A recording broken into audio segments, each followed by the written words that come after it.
Un plaisir de vous retrouver au 3401 Rancard. Aujourd'hui, notre invité, Oswald Lewat. On se retrouve après ceci.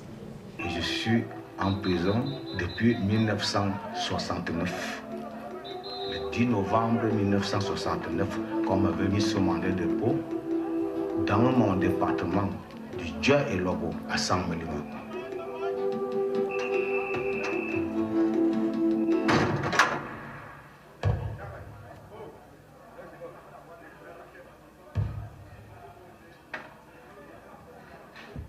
Comme promis, notre invité Oswald Lewat que nous recevons dans le cadre du 29e festival Vue d'Afrique à Montréal. Oswald, bonjour et merci d'avoir accepté notre invitation. Bonjour Cyril. C'est un plaisir de vous recevoir enfin ici. La sphère numérique permet que les gens se parlent, mais quand ils se voient physiquement, c'est encore mieux. Oswald, vous êtes à Montréal. De l'INIS, nous sommes ici sur le boulevard Saint-Laurent, on n'est pas très loin pour ceux qui connaissent Montréal, de l'INIS au prix Vaillancourt, Micheline Vaillancourt, que vous avez reçu comme une longue courbe. Comment on décrit ça? De l'INIS, donc vous parlez de l'école de l'Institut national de l'image et du son, où j'ai été formée au documentaire. Oui, c'est pour moi beaucoup d'émotions. Je suis très touchée que le Festival Vue d'Afrique ait choisi de me décerner un prix cette année, en hommage à ma carrière. C'est vrai qu'au début, quand ils me l'ont proposé, j'étais un peu gênée. Je me suis dit, bon, hommage à ma carrière, j'ai pas l'impression d'avoir fait tant de choses que ça. Et j'avais en idée qu'on rendait des hommages à des cinéastes d'un certain âge et qui avaient un parcours plus conséquent que le mien. Mais je suis quand même touchée qu'ils aient voulu qu'ils aient décidé de me donner ce prix-là dans ce pays où j'ai fait mon premier film. C'est au Canada que j'ai fait mon premier documentaire, Le Calumet de l'espoir sur les Amérindiens à Toronto. Et dans le pays où le premier producteur qui a produit mes films en Afrique est canadien, c'était pour Radio-Canada, donc j'ai une histoire très très forte avec le Québec et avec le Canada en général. Donc en recevant ce prix hier, j'ai été extrêmement émue parce que ça montre que le travail qu'on fait, même si ce n'est pas pour avoir des prix, a un écho. Et puis rencontre peut-être une certaine adhésion des téléspectateurs et du public. C'est très difficile de faire les films qu'on fait dans le contexte où on les fait et de recevoir un prix qui couronne plusieurs films réalisés au fil des années. Oui, pour moi c'était un moment très très fort et je suis extrêmement honorée que Vue d'Afrique m'ait donné ce prix-là. Là, vous avez déjà répondu à la question qui allait suivre parce qu'on sait généralement chez les artistes, chaque prix reçu, on y attache, ce prix est particulier. J'allais vous demander en quoi celui-là était particulier, surtout Micheline Vaillancourt. Si vous pouvez dire peut-être deux mots sur cette dame, Micheline Vaillancourt, par rapport à ce que vous disiez d'elle. Alors je vais déjà revenir sur votre première observation. Moi je ne suis pas quelqu'un vraiment j'ai eu plusieurs prix dans ma courte carrière. Mais je ne suis pas vraiment quelqu'un qui suis attaché au prix parce que lorsqu'on est membre du jury, on sait, on connaît quelquefois les aléas qui sont liés à l'attribution d'un prix à tel ou à tel. Donc je ne pense pas forcément que recevoir un prix pour un film du meilleur son, la meilleure image, meilleur film, c'est le sentiment qu'on est le meilleur. Mais j'attache un intérêt particulier à ce prix-ci parce qu'il m'est décerné aussi ici où j'ai commencé, parce qu'il m'est décerné pas seulement pour un film mais pour l'ensemble des films que j'ai réalisés. Ça veut dire que malgré moi j'ai quand même commencé à inscrire mon travail dans une forme de continuité, dans une forme comme un fil rouge en fait, dans une forme d'évolution qui est remarquée et c'est ça qui me touche énormément ici. Et la deuxième remarque, c'était sur Micheline Vaillancourt. Oui. Micheline Vaillancourt, qui était une grande professionnelle de l'audiovisuel au Canada, qui a beaucoup œuvré au rapprochement des télévisions du Sud et du Nord, est quelqu'un que j'ai rencontré quand je suis arrivée au Canada la première fois. C'est la première femme des médias que j'ai rencontrée, avec qui j'ai discuté. et qui était quelqu'un d'extrêmement généreux dans son rapport à l'autre, extrêmement généreux dans son amour du cinéma et dans la vision qu'elle avait du potentiel des cinéastes du Sud. C'était quelqu'un aussi qui était très sensible au fait que des femmes originaires d'Afrique veuillent faire du cinéma. Et elle n'a jamais manqué, à chaque fois où je l'ai rencontrée, de m'encourager, de me dire Oswald, tu as le feu sacré, tu as la flamme, il faut garder la flamme allumée, c'est ça qui permet d'avancer. Recevoir un prix, alors Micheline Vaillancourt, il faut le savoir, est morte il y a quelques années d'un cancer foudroyant. Et recevoir un prix qui porte son nom, oui, pour moi, ce n'est pas une boucle, peut-être qui se boucle, mais c'est le signe que peut-être ce que je fais depuis quelques années a du sens.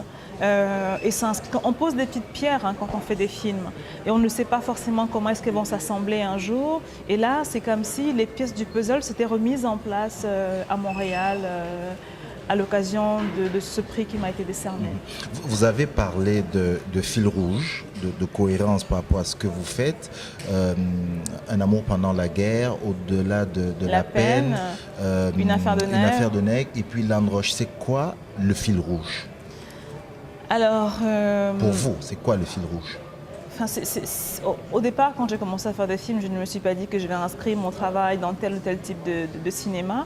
Je crois que le fil rouge, c'est peut-être cette forme de colère que je ressens quand je suis face à des situations que je considère comme inadmissibles, des situations d'injustice, d'impunité, où on bafoue les droits des gens, des femmes, où la démocratie est tropicalisée, comme on le dit souvent chez nous en plaisantant. Oui, c'est des situations qui m'indignent et qui me donnent envie de faire des films. Dans tous mes films, j'ai fait un film par exemple à Sderot, à la frontière de Gaza, à Sderot en Israël. Et c'est parce que quand j'y suis arrivée, j'ai rencontré des Israéliens qui avaient envie d'aller à la rencontre des Palestiniens et qui avaient trouvé comme moyen de le faire le cinéma. Et ça m'a parlé, ça m'a interpellée. Le fil rouge aussi qui traverse mes films, c'est l'intérêt que je porte à tout ce qui est à la marge, à toutes les personnes, toutes les situations dont on parle peu et que j'ai envie de mettre en lumière. Moi,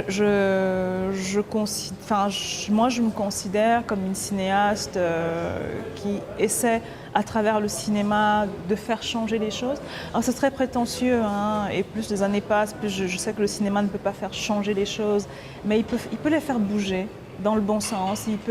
On peut gagner un tout petit peu de terrain, et ça, c'est la forme de cinéma que j'ai envie de faire, et je crois que je fais.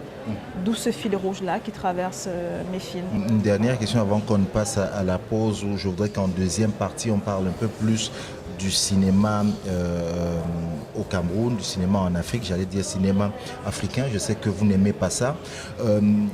Après chaque film, vous dites « je me sens vidé ». Je ne sais pas si j'ai la force de recommencer. Quelque temps avant qu'on ne se rencontre, vous animiez un atelier cinéma, un échange avec le public, et on vous a posé la question, qu'est-ce qui vous fait tenir? Qu'est-ce qui vous fait continuer? C'est vrai que, mais en fin de compte, vous n'avez, je dirais, même pas une dizaine de films, mais vous êtes déjà vidé. Oui, mais ce n'est pas la quantité. La quantité n'est pas forcément signe de qualité ou d'énergie qu'on y met. Sans aucun mépris pour les films de Nollywood. Il y a beaucoup de quantité, ils font des films, ils peuvent en faire 2-3 par jour, mais je ne suis pas sûre qu'on met la même énergie à faire le type de film que je fais ou que d'autres font. Moi, je fais un travail qui demande beaucoup de temps, parfois des années. J'ai mis parfois 4 ans, 5 ans à faire un film, où il y a une écriture qui est quand même, je le crois, exigeante derrière, et où on s'investit totalement. On ne peut pas faire ça à moitié, on ne peut pas faire ça en faisant autre chose. Et de faire ce genre de cinéma, le choix que j'ai fait de raconter des histoires à travers le documentaire, mais en prenant le temps avec mes personnages, en prenant le temps de filmer, ça demande beaucoup d'énergie. Et puis surtout les sujets que j'ai faits, parce que j'ai travaillé sur des sujets quand même sensibles, difficiles.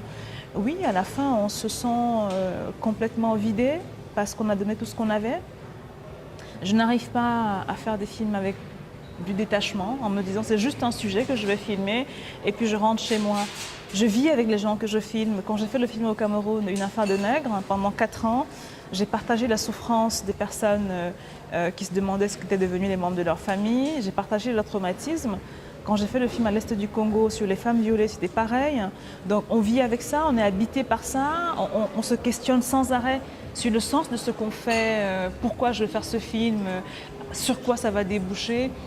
Donc c'est une espèce comment dire ça, de tourment psychologique, intellectuel qu'on porte pendant des années.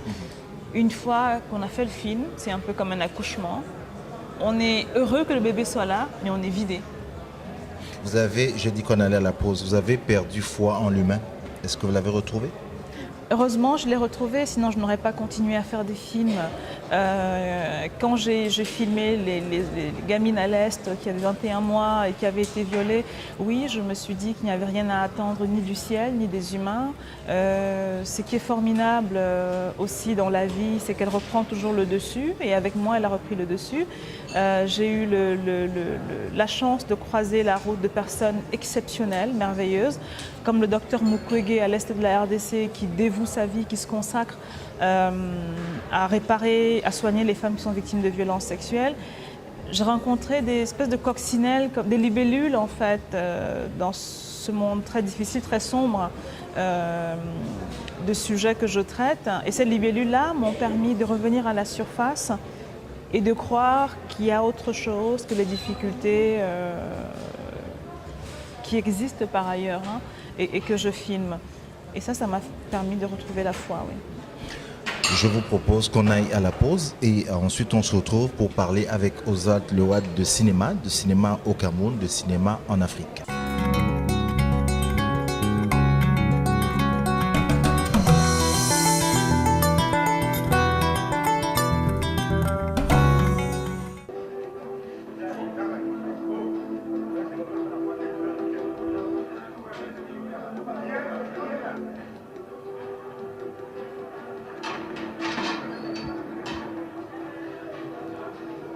Retour à notre émission 3401 qui reçoit aujourd'hui la cinéaste Ozat Lewat. On va retourner vers l'Afrique, vers le continent africain, vers le Cameroun. Comment va le cinéma au Cameroun? Le cinéma au Cameroun, c'est un état de semi-coma. Vous le dites avec un sourire un peu jaune, ironique, de dépit. C'est quoi ce sourire que j'ai vu je crois que le cinéma au Cameroun, est-ce qu'il y a encore vraiment un cinéma au Cameroun? Je ne me considère pas comme quelqu'un qui fait du... Oui, je fais du cinéma, je fais du documentaire. Plus sérieusement, pour répondre à votre question, comment va le cinéma au Cameroun? Je crois qu'il va mal. C'est un constat que tout le monde peut faire assez rapidement. On n'a plus de salles de cinéma. Donc c'est quand même le signe que si toutes les salles ont fermé, peut-être c'est parce que les gens ont jugé qu'il n'y avait rien à montrer. Je ne suis pas de cet avis-là. Mais c'est un peu comme ça que ça peut être interprété. Il y a des cinéastes camerounais qui essayent de faire des choses, qui essayent de faire avancer le cinéma. C'est très difficile, parce qu'il n'y a pas de moyens, il n'y a pas de soutien de l'État. Il y a de nombreuses pesanteurs qui font qu'on ne puisse pas aller au bout des projets qu'on porte parfois pas depuis très longtemps. Donc c'est un cinéma qui, je voulais dire qui est moribond, mais enfin, ou qui est mort. Enfin, je suis assez triste de dire ça comme ça, mais il y a quelques individualités aujourd'hui qui continuent à faire des choses, mais globalement, quand on regarde les festivals, on peut parler de cinéma marocain, de cinéma algérien, du Tchad qui est tout près de nous, où même s'il n'y a pas de nombreux cinéastes, il y a un cinéma qui existe, il y a une figure, Mamadou Saleh Haroun, qui porte le cinéma du Tchad. Est-ce qu'aujourd'hui on peut le dire du Cameroun? Je n'en suis pas sûre et je ne m'exonère pas non plus de cette situation-là. Je crois qu'on est tous un peu responsables, mais je pense que tant qu'au Cameroun, les pouvoirs publics n'auront pas compris qu'il faut prendre à bras le corps l'industrie du cinéma, lui donner une vraie vie, lui donner les moyens d'exister, ce sera toujours le cas. On viendra dans les festivals en touristes. on viendra à Cannes en touriste pour faire shooting in Cameroun, alors qu'on veut inciter les gens à filmer au Cameroun, alors que nous-mêmes, on n'est pas capable de filmer au Cameroun. Enfin, c'est des paradoxes, des absurdités comme ça qui m'étonnent à chaque fois. Excusez-moi de vous interrompre comme ça. Vous avez dit que vous étiez triste. Est-ce que vous êtes en colère Est-ce que je suis en colère de l'état du cinéma de Cameroun? cet état de fait? Je suis un peu désabusée, on va dire. J'ai quitté l'état de la colère il y a longtemps, je suis un peu désabusée. Je suis toujours émerveillée par quand je vois les décisions totalement absurdes qui sont prises à l'égard de la culture chez nous. Je m'étonne sans arrêt. Je suis admirative aussi de l'imagination de nos politiques qui n'ont toujours pas compris que on n'allait pas exister en prenant des billets d'avion et en venant au FESPACO faire du tourisme, mais en commençant à travailler à la base, un peu comme les Gabonais ont fait maintenant. Au FESPACO, il y avait 17 films gabonais en compétition parce qu'ils ont mis sur pied des structures de financement de leurs films. Donc, je crois qu'on a peut-être cette culture-là au Cameroun, d'aimer les tapis rouges, d'aimer parader sans se demander, sans se dire qu'à la base, avant de recevoir un prix, avant de porter une belle robe de soirée, il y a beaucoup de travail derrière, il y a un travail d'écriture très important. Au début de l'interview, on parlait de prix qu'on reçoit. C'est la face émergée de l'iceberg.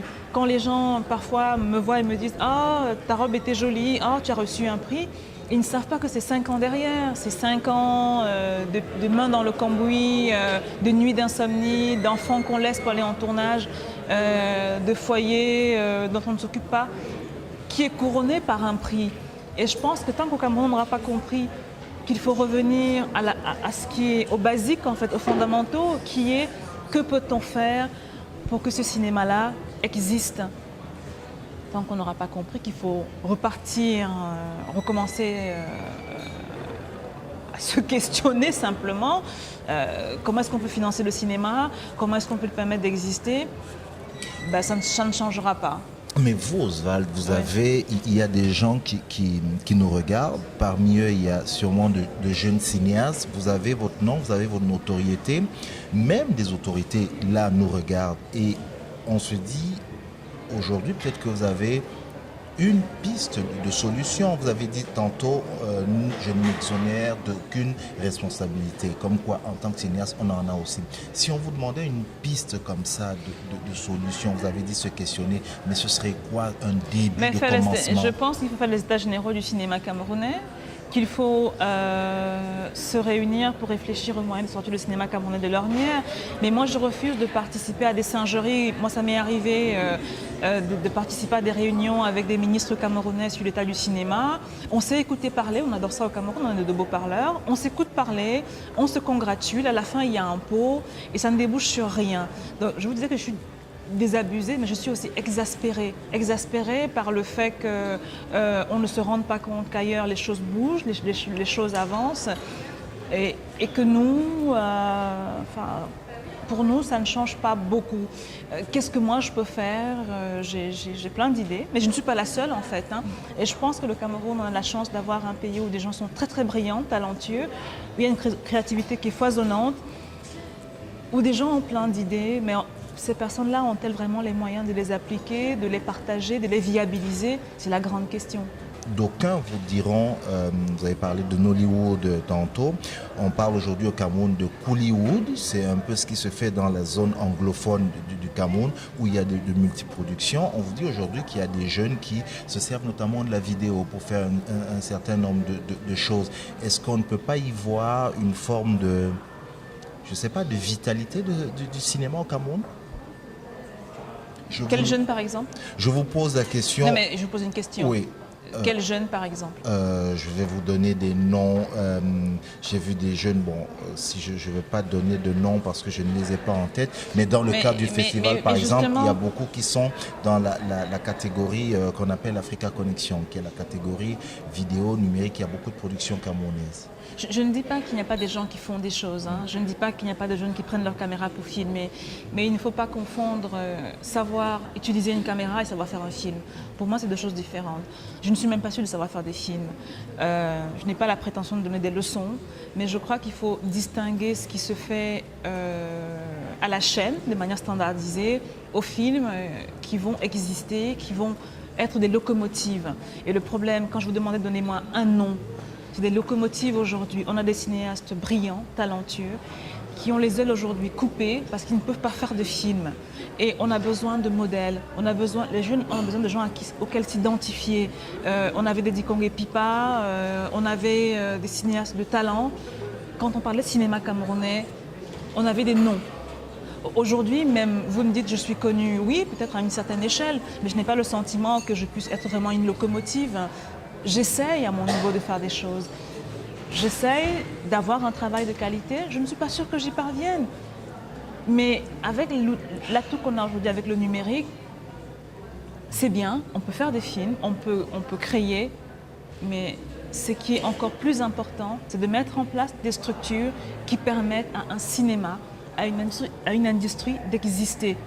Il y a des initiatives qui se multiplient, mais pour moi, l'addition de petits films ne font pas un grand film. Je voudrais vous revenir sur une déclaration que vous avez eue hier lors de l'hommage qui vous a été rendu. Vous avez rencontré quelqu'un qui vous dit ailleurs, j'espère que je dis bien, on tue parce qu'on a parlé. On peut être tué. On peut être tué parce qu'on a parlé. Ici, on tue même quand on ne parle pas. Alors pourquoi se taire? Oui, c'est ça. Ailleurs, on peut être tué parce qu'on a parlé, parce qu'on a protesté, et au moins on sait pourquoi on est mort. En Afrique, on peut être tué alors qu'on n'a rien dit. Alors pourquoi se taire? Oui. Alors pourquoi se taire? Vous ne vous taisez pas? Pourquoi je ne me tais pas ou je ne me tais plus? Peut-être parce que je suis exaspérée. Je crois que dans chaque vie, dans chaque parcours, il y a des moments où on se dit on ne peut pas continuer à être tiède. On ne peut pas continuer à se dire oui, mais bon, il faut passer des compromis parce que c'est la situation, c'est le pays, c'est le continent. Moi, je suis une cinéaste en colère, une cinéaste exaspérée. Je vis en Afrique, je ne vis pas en Europe. Je vis à Kinshasa, dans un pays où il y a un potentiel énorme. Je suis née au Cameroun, j'ai grandi au Cameroun, j'ai étudié au Cameroun, j'ai étudié ailleurs aussi. Donc je ne parle pas du tout comme quelqu'un de la diaspora qui ne sait pas de quoi elle parle. Je vois tout le potentiel qu'on a. Je vois les talents qu'il y a au Cameroun. Je vois quand je vais dans des festivals, tous ces Camerounais que je rencontre qui sont partis après avoir essayé de faire des choses, après avoir s'être battus pour exister, pour faire entendre leur voix et qui de guerre lasse ont fini par partir pour finalement constituer la force de travail des pays occidentaux où ils vont.